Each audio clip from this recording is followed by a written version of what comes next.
بسم الله الذي لا يضر مع اسمه شيء في الأرض ولا في السماء وهو السميع العليم. أعوذ بكلمات الله التامات من شر ما خلق.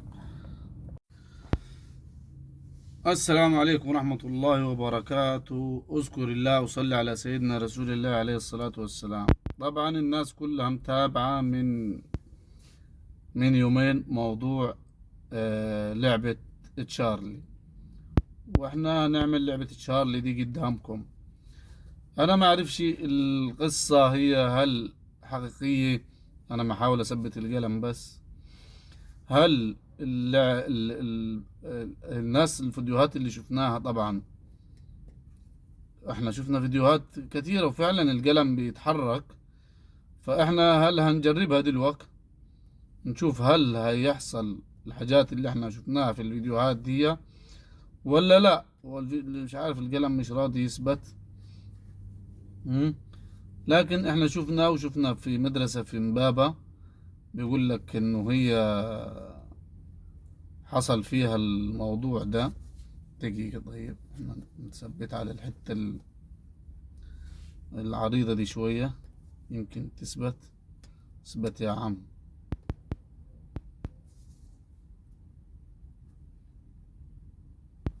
اثبت. دي لا.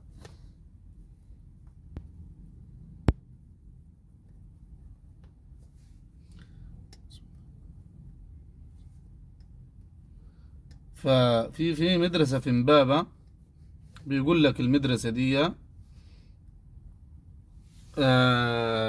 انه هي بنات، وفي فيديو نازل منتشر على السوشيال ميديا انه في بنات لعبوا اللعبة دي. ففي واحدة منهم دخلت الحمام، فبعد ما دخلت الحمام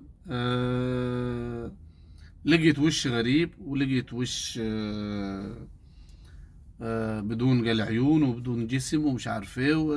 ده فيديو متداول على موقع مصري يعني. فاحنا هنجرب نشوف الموضوع ديتي. اول حاجة بسم الله الذي لا يضر مع اسمه شيء في الارض ولا في السماء وهو السميع العليم. اعوذ بكلمات الله التامات من شر ما خلق.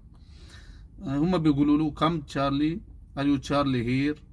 تشارلي المفروض انه القلم يتحرك يعني. تشارلي ار يو هير.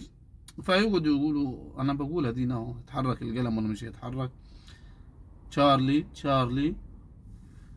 ها، الو تشارلي ار يو هير.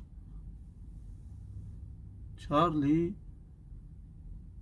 ها، بسم الله الرحمن الرحيم.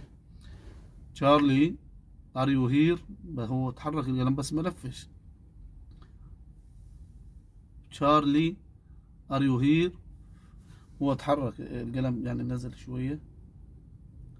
هل الموضوع صح ولا غلط ولا؟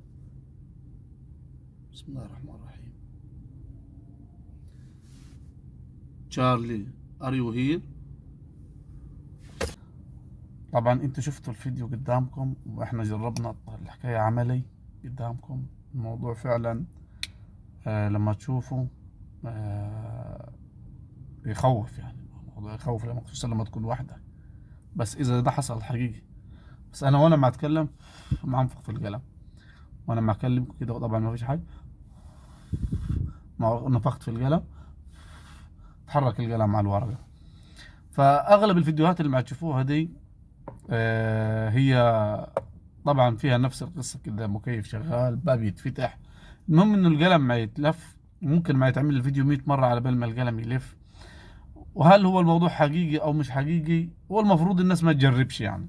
المفروض ما تجربش الحاجات دي الناس، والاطفال ما يجربوش الحاجات دي، لانه احيانا سبحان الله ممكن في جن حوالينا وفي حاجات، فالله اعلم.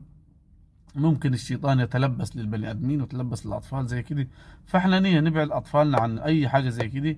واللي يشوف الفيديو ما يحاول ما يقلدش يعني. مثلا ممكن سبحان الله حد ينفخ فيها تعتقد في نفسك انت ويجي لك هلاوس. ولكن الشيء اللي انا متاكد منه مليون في الميه إنه إذا قلت أذكار الصباح وأذكار المساء، بسم الله الذي لا يضر مع اسمه شيء في الأرض ولا في السماء، أعوذ بكلمات الله التامات من شر ما خلق، كل وحدة 3 مرات، سلام قولا من رب رحيم، اللهم إني أسألك خير ما في هذا اليوم وخير ما بعده، وأعوذ بك من شر هذا اليوم وشر ما بعده.